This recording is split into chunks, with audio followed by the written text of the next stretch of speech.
নারায়ণগঞ্জে শেষবারের মতো আমরা ঘুরতে বের হয়েছিলাম ডিক্রির চরে এবং রাতের বেলা বের হয়েছিলাম। এর আগে আমি দিনের বেলাও ডিক্রির চরে গিয়েছি, কিন্তু রাতের বেলাও দেখতে নাকি অনেক সুন্দর লাগে। এবং ডিক্রির চরে যাওয়ার আগে এই ব্রিজটা পড়ে, ব্রিজের নিচে বুড়িগঙ্গা নদী।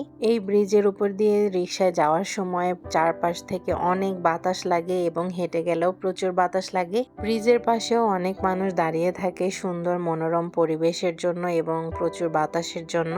রিক্সায় বা অটোতে গেলে অনেক তাড়াতাড়ি যাওয়া যায়, কিন্তু মোটামুটি ভালোই দূরত্ব রয়েছে। কিছুক্ষণ পরে আমরা ডিক্রির চর খেয়াঘাটে পৌঁছে গিয়েছি। জায়গাটা তেমন একটা বড় নয়, কিন্তু এখানে ডিক্রির চর খেয়াঘাট থেকে মানুষ নদীর ওপারে যাতায়াত করে।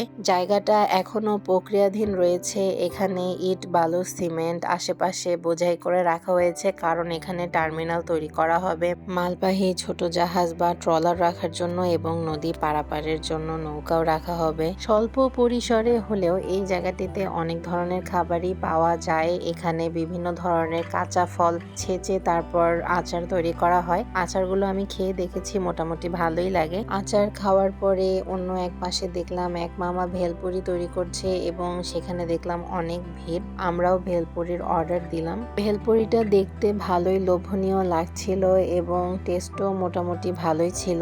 এরপর অন্য এক পাশে দেখলাম অনেক ধরনের ভ্যারাইটিস আচার বিক্রি করে এবং এখান থেকে আমি মিক্সড ফ্রুটের আচার কিনে নিলাম এবং আচারটা খেতে কিন্তু অনেক মজার ছিল। সব জায়গায় আলো ছিল না, কিন্তু কিছু কিছু জায়গায় মোটামুটি ভালোই আলো ছিল এবং এখান থেকে দেখা যাচ্ছিল যে নতুন করে টার্মিনাল তৈরি করার কাজ শুরু হয়েছে। এই ভিডিওগুলো 2024 সালের জুন মাসে করা এবং অনেক খোঁজাখুঁজির পরে আমি আবার ভিডিওগুলো খুঁজে পেয়েছি এবং আপনাদের সাথে শেয়ার করলাম। সময় কত তাড়াতাড়ি চলে যায়। সবাই ভালো থাকবেন, সুস্থ থাকবেন এবং ভিডিওটি ভালো লাগলে অবশ্যই আমার পেজটিকে ফলো করবেন এবং চ্যানেলটিকে সাবস্ক্রাইব করবেন। আল্লাহ হাফেজ।